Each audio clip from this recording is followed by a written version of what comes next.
That video appearing to show Premier League referee David Coote making derogatory comments about Liverpool and their former manager Jurgen Klopp was widely circulated on social media yesterday. Reports are that Coote initially denied the authenticity of the video. Now, before we play the audio, because we do have it, if you are particularly sensitive to language, particularly if you don't like in this modern era, the see you next Tuesday, it is in this audio, so please cover your sensitive ears for the next minute or so. David Coote, here he is with his mate. What did you think of the Liverpool game earlier when you were fourth official? Liverpool was shit. What do you think of Jurgen Klopp? Cunt, absolutely. What would you say? Why would you say that Jurgen Klopp was a cunt? Aside from having a right pop at me when I ref them against Burnley in lockdown, then he accused me of lying, and then just had a right fucking pop at me, and I've got no interest in speaking to somebody who's fucking arrogant. So I do my best not to speak to him. Milner's alright. I go on with so James Milner. You get on with James Milner. You can see me there with mask on. Yeah. Mask on, obviously. Yeah. COVID, got to be done. Social distancing, right? We're 2 meters apart. We have to social distance. Yeah. So, oh my God, German cunt, fuck me. Long story short, Jurgen Klopp's a cunt. Liverpool are all fucking bellends, and we hate Scousers. So he's ticked off just about. They've ticked off just about every box you can be cancelled for. So number one, xenophobia, right? Especially we know the sensitivity of post-World War II, Germans, British, like there's that whole thing. And also there's that they're coming to take our jobs, British vibe, Brexit vibe. Already you've got that. Then there is the sort of class divide, right? Scouse. Yeah. We hate Scousers. All Scousers are this. Classism, basically. So that's that. And if you're an Everton fan, you're no longer just an Everton fan. You're also from the Liverpool area.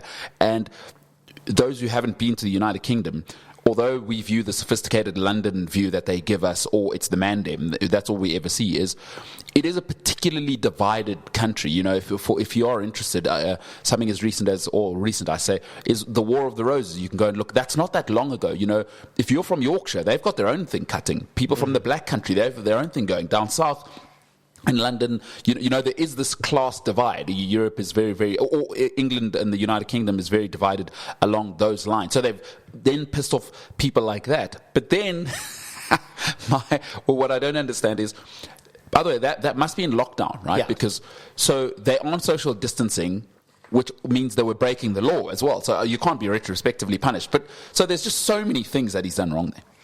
Yeah, and I want to know who sent that. Oh. And I'm sure somebody will find it. Like the British PA, the press association said they haven't verified it as yet.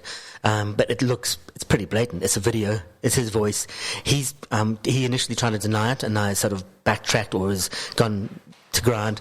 I guarantee, as we speak, every single social media platform he's on, his platform has been deleted. He's not going anywhere near it. He's backspaced every phone. He's actually gone through his timeline.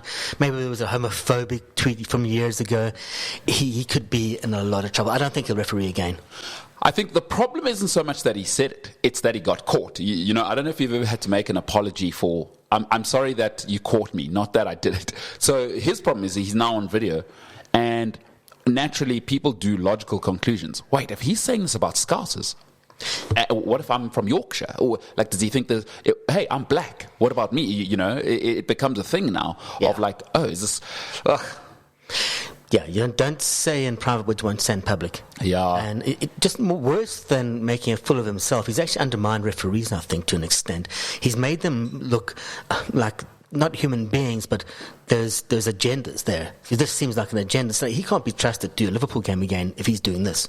My thing has always been is, I don't think that whatever about the cheating and whatever, my thing has always been, why do we never look at the profile of person we're attracting to referees? Yeah. Get these egomaniacs out of the referee space. The fact that we know so many of the referees is disgusting. The referee should be in the background. You're a pot plant in the corner of the room when it comes to the context of a football match, is where they should be.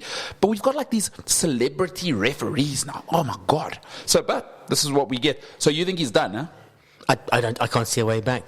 I remember Steve Walsh got into similar trouble. He had a drinking issue with a rugby referee. Yeah. Similar issue, got into a fight during the 2003 Rugby World Cup when I think England tried to put on an extra player, or there's one player less, and he got into a scuffle with the England bench, and then he was basically put onto a rehabilitation program. Said, Steve, get off the poos and get off the booze, get off the arrogance as well, because Steve Walsh loved himself, and he loved himself so much that he was a New Zealand referee, but then they hooked him, and then he went to referee for Australia. He became Australian.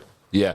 So I think it's a very interesting time ahead. You can become part of the conversation. 0788 777716. Should David Coote ever be allowed to referee again? I guess there's a whole myriad of factors that has to be played out there. My God. But Coote has been suspended with immediate effect by the PGMOL. I'm looking forward to Howard Webb's next interview with Gary Neville and Michael Owen, where they talk absolute nonsense and dunk biscuits.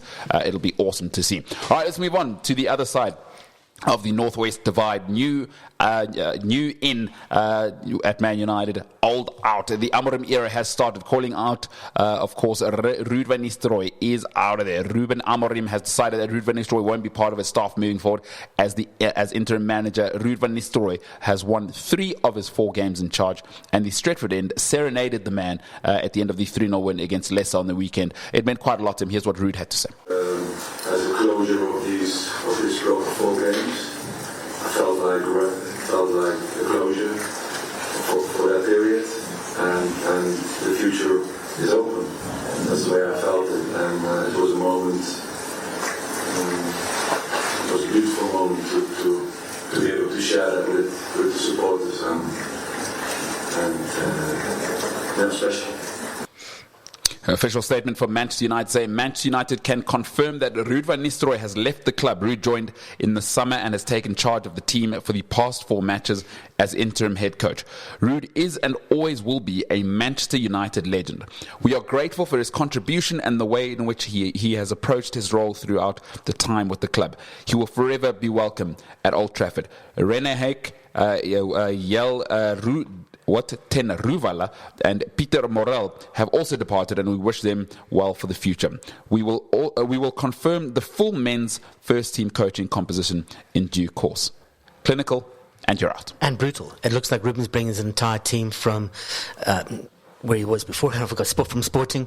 Like everyone, he's bringing even his sports psychologist and his sports scientist. There it is. That is exactly what is happening there. The Amorim era is underway, and he will take charge of training at Carrington for the first time next Monday, according to reports. The new manager says he is excited but not naive about the scale of the challenge that lies ahead. I feel ready for the new challenge. I'm not naive. I know that it is going to be very, very different, very tough, but I feel that I'm ready. I'm in peace now. I can focus on my new job, and I'm looking forward for start tomorrow. I know how I am going to play in the beginning, because you have to start with a structure that you know, and then you will adapt with the players that you have, some injuries or no injuries, what kind of players, the abilities to defend, to attack. I will discover that in the next few weeks. We don't have a lot of time to train, so I have to show something that I know very well. New era. And decent English. The poor guy from Sky, I think it was Mark Cottrell. Gary Cottrell. Gary Cottrell kept trying to get him to answer a question in English when he, after his last Sporting game. And he refused. He said, no, I'll speak in English when I get there. And he has.